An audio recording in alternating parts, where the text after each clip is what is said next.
A man in Broken Hill bought his house in 1982 for $20,000, raised 3 kids there and worked 40 years in the same region while his children grew up, left and never came back. Now he wants to sell. That house, after 4 decades of inflation, of market cycles, of 3 property booms, sits at $190,000. Sydney took that same timeline and turned 20,000 into $1 million.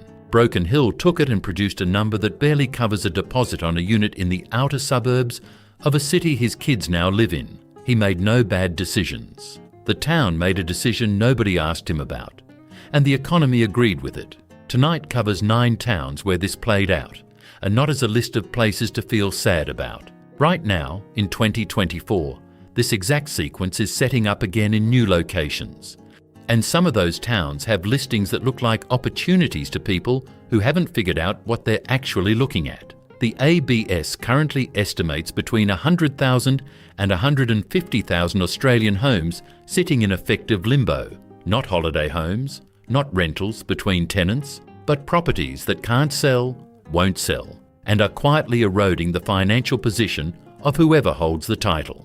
That number is the end product of a pattern running in regional Australia for 30 years, built on single industry towns that boomed, collapsed, and were then left to manage the wreckage without any federal transition policy, any mining company liability framework, or any meaningful plan to replace what left. 9 towns, from the smallest to the largest. By the end, you'll know exactly what to look for before you ever sign a contract in a regional market again.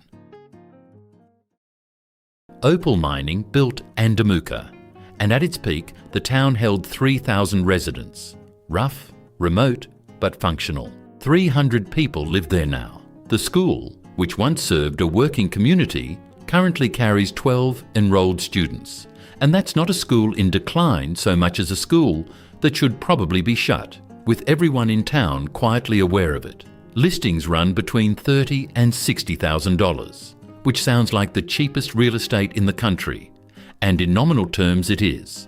But those listings have averaged 18 months on the market, and some have attracted 0 inquiries. Picture buying a place for $45,000 cash, no mortgage, nothing to service, and with the logic that worst case, you break even.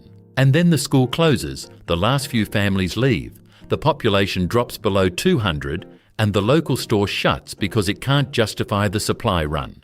The property doesn't become worthless. It becomes unchallengeable because no mechanism exists to produce a buyer.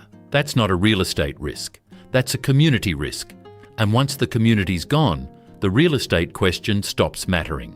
Andamuka sits at the absolute floor, where the infrastructure has already departed, and the remaining residents are waiting out a slow closure. The towns that should unsettle you more are the ones that fell from somewhere much higher. Kambalda was a functioning nickel town in the Western Australian goldfields through the early 2000s. Workers, families, schools with actual enrolments, and houses with actual value.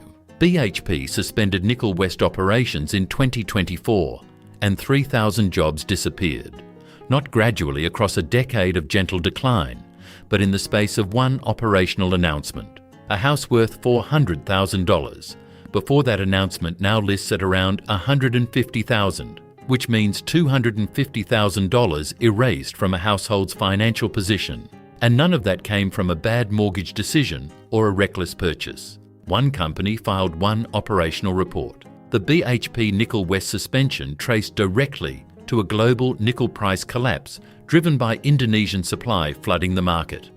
An international commodity event in which the people of Kambalda had 0 input. They woke up and found their financial position had been restructured without their consent. Here's the thing about mining towns that gets missed constantly. The risk isn't the mine closing, it's the concentration. When one employer represents the entire economic logic of a postcode, the postcode's value becomes collateral for that employer's balance sheet decisions. Kambalda may recover if nickel prices recover, and based on previous commodity cycles, a partial rebound is possible. But recovery takes years, and every month you hold a mortgage on a property that's lost $150,000 in value is a month you're paying interest on a debt larger than the asset backing it. Kambalda shows you the speed of collapse when the trigger is a commodity price. Windham shows what happens when the trigger is a policy decision and nobody's left to lobby against it. Pour far enough north in Western Australia that remote doesn't begin to cover it. Wyndham ran a meatworks that employed around 2,000 people in a region where 2,000 people constitutes an entire economy. The works closed in 1985 and 2,000 jobs went in a single day. One current listing, a house at $75,000, has sat on the market for 4 years without a single offer. Through open inspections and continued outgoings and whatever optimism the seller started with and has long since run through. Seasonal flooding routinely cuts major roads for weeks or months at a time, which creates a ceiling on any recovery that goes beyond the economics, because you cannot attract business to a location without a reliable, year-round supply chain. The geographic isolation doesn't just make the town inconvenient, it makes the investment thesis structurally unworkable. Before putting money into Wyndham, the question to answer is not what the house is worth, but who the buyer is. Name them, describe their situation, because if you can't construct a realistic picture of who purchases that property in the next 5 years, what you have is not an investment. What you have is a maintenance obligation. Wyndham's isolation is extreme, but isolation comes in forms beyond geography. Between 60 and 80% of Coober Pedy's residents live underground, and that's not a figure of speech. They live cut into the sandstone because surface temperatures regularly exceed 50 degrees. The town drew global headlines for its underground homes and opal fields and otherworldly landscape. And it remains a genuine tourist draw, which makes what's happening to its population harder to explain away. 3,000 residents have become around 1,700, and the number keeps falling.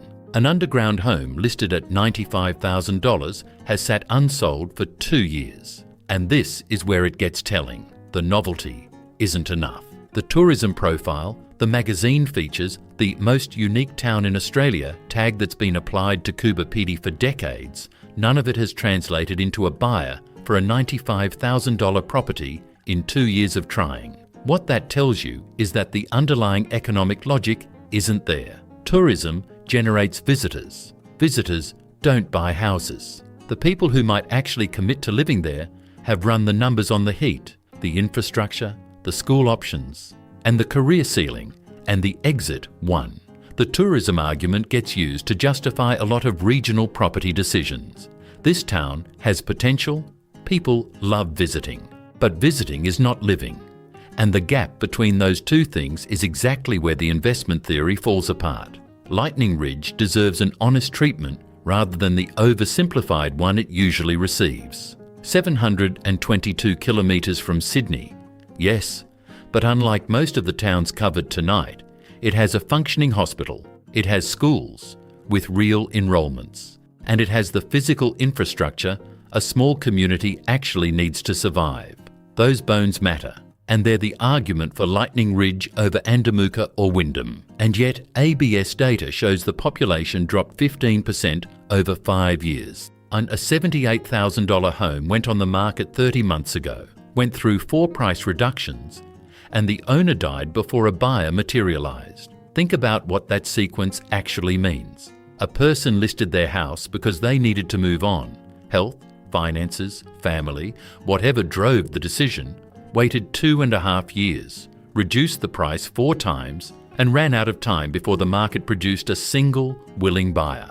That's not a property story. That's a human story, and it's the one that disappears when this gets discussed in terms of median prices and days on market statistics. Lightning Ridge isn't a warning about buying somewhere without infrastructure. The infrastructure is there. The warning is about buying somewhere without economic gravity.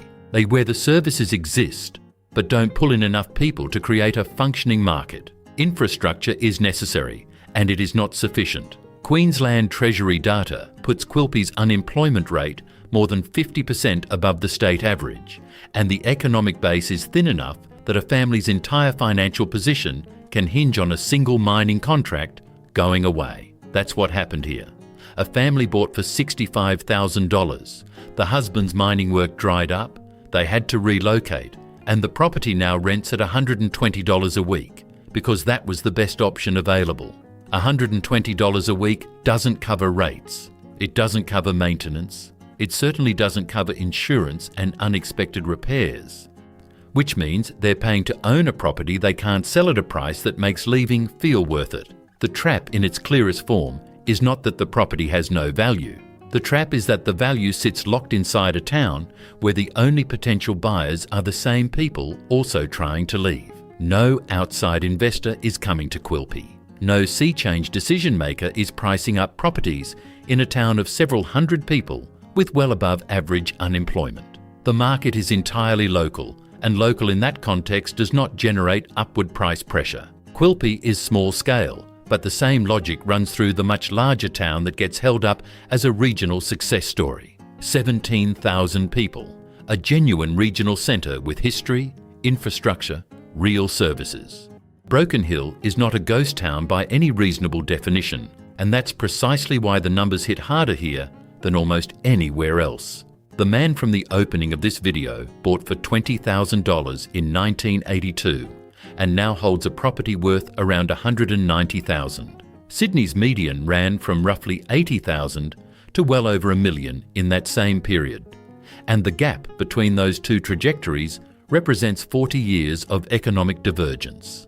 4 decades of population following wages following opportunity, all of it pointing away from the Silver City. 3 children left, not out of any failure of love for the place, but because Broken Hill couldn't offer what other places could. Rational behaviour repeated across thousands of households over 40 years, and it produces a property market that has managed to underperform inflation in real terms across the entire period. The counter-argument that gets raised is that Broken Hill has tourism, has arts, has a genuine cultural identity, and that's all true and real. Cultural identity does not create property market liquidity. It does not mean the house sells when you need it to. And if Broken Hill, with all its infrastructure and population, produces these outcomes over 4 decades, that says something specific about the smaller towns with less going for them. CoreLogic data puts Cloncurry's median house price at around $130,000 today, which means the $250,000 median from 2012 has not recovered and is not recovering. More than a decade has passed since the mining downturn that triggered the fall. But some assets recover after a correction, and the ones that don't tend to share a specific characteristic. The economic driver behind the original value is gone, and nothing has moved in to replace it. Mining activity in Cloncurry contracted and didn't rebound at prior scale. The price signal is reflecting that reality honestly. The market isn't wrong about Cloncurry. The market is just saying something that's uncomfortable for anyone currently holding. A nickel mine opened in Ravensthorpe in 2007. It closed in 2009. It partially reopened in 2017. That 3-sentence timeline is the entire economic biography of the town, and it shapes every decision anyone living there makes. Residents don't plan long-term futures in Ravensthorpe, they plan exits. The question being answered is not, should I put down roots, but how long before the next cycle, and how do I position to leave when it comes? That mentality is completely rational given the history, and it is fatal to property values, because a market where nobody intends to stay is a market where nobody bids up. The mine's current operator could suspend operations tomorrow, and nothing in the regulatory framework requires them to compensate the Ravensthorpe community for the property losses that would follow. That's not speculation, that's the policy environment, or rather, the absence of one. 9 towns, different states, different industries, different populations, same ending. Mining boom creates population. Population creates housing demand. Housing demand drives prices up. Commodity price falls or the mine closes. For depopulation leaves, demand collapses. Prices fall.